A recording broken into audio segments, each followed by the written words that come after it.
Hey, today I'm talking about 3 90s films that are all remakes of 3 comedies from the 50s. If you watched my last video, this is the reverse of what I was talking about. Anywho's, it's named the 3 films I'm talking about today are Angels in the Outfield, Father of the Bride, and Harvey.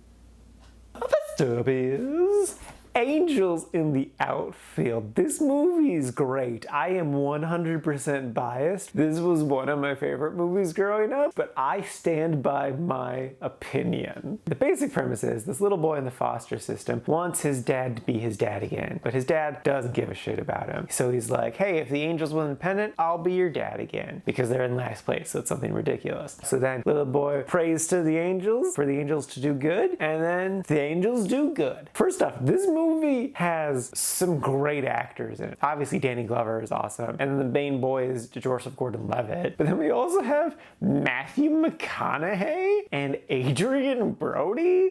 Like, what?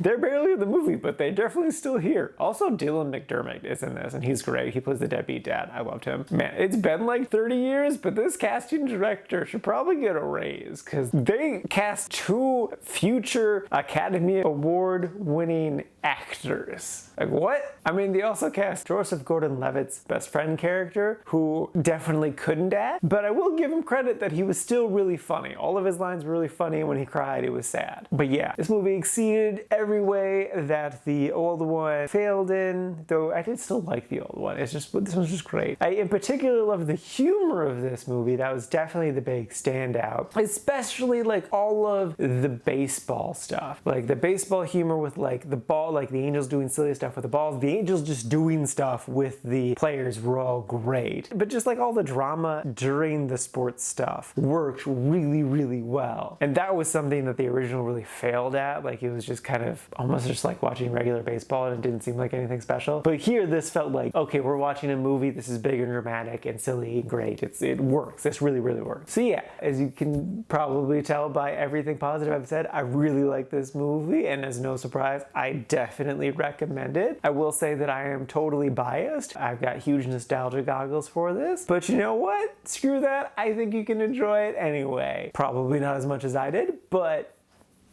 it's good. I like this movie. I stand by that opinion.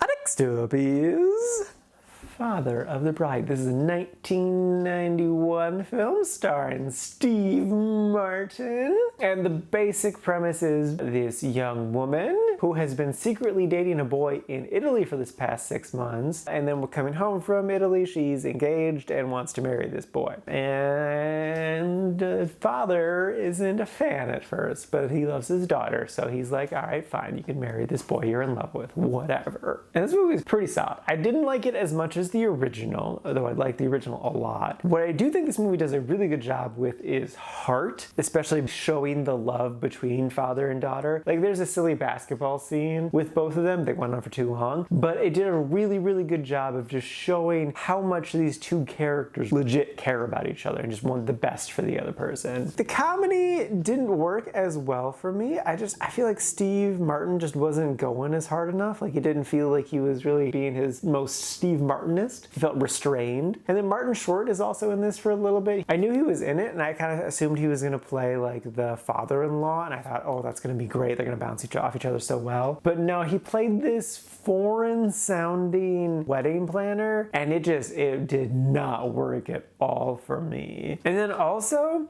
so like everyone's like, oh, Dad, you're freaking out way too much over the price of this wedding. Calm down. No, he has every right to be freaking out about the price of this wedding. Like, this wedding cost more than me going to college did, plus my car, plus like my rent for like the last 10 years. Like, it's just insane how much they spent on this wedding. It's absurd. And that's just like in 1990 dollars. Adjusted for inflation, that's even more bonkers. Like, no, he has every right to be very upset about how much money they are absurdly spending on this wedding. It's bonkers. Ignoring that though, it's a delightful movie. I enjoyed it a good amount. I enjoyed the first one a lot, so I would recommend that one over this one, but if you're a big fan of Steve Martin, it's definitely worth a watch. And this reminds me that I should really watch more Steve Martin stuff, because I do love him. Like Dirty Rotten Scoundrels, amazing. And as a kid, I loved Cheaper by the Dozen. That movie's great. Was great. I haven't rewatched it. So yeah, it's good. Check out the original. Steve Martin's cool. And lastly is Harvey. This is a 1996 TV movie featuring Leslie Nielsen. Also a bunch of other actors that you should recognize. It's got Harry Anderson, who you probably seen him in something, but he's most known for Night Court. Also, Swoozie Kurtz. She was in Liar Liar as the other attorney, or she was in Chuck as well, amongst other stuff. And then we got Jonathan Banks, who you know from Breaking Bad. He's Mike. Jessica Hatch, who was one of the lesbians on Friends. And then like the big shock to me was Jim O'Heir, you know, Larry, Gary, Jerry from Parks and Rec. He is young and full of energy, and I just loved seeing him. So yeah, the casting director of this TV film should also definitely get a raise, because it had a really solid cast. But yeah, this movie definitely suffers from, it's a TV movie, so like cinematography is not good, direction really isn't good, editing's not that great. But I was correct in my assumption that watching a newer version of this, the jokes would land better, and the jokes landed so well for me here. Like, I was laughing at pretty much all of the jokes. I'd probably say like 85% of the jokes actually worked for me here, even though they were essentially the same jokes as the original. Just for whatever reason, I'm like, made me laugh.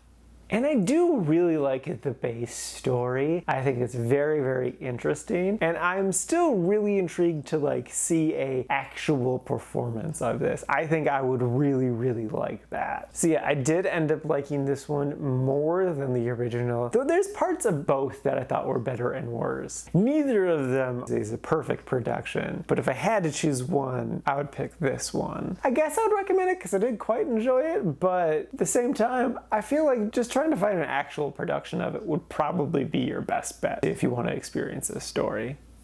So, yeah.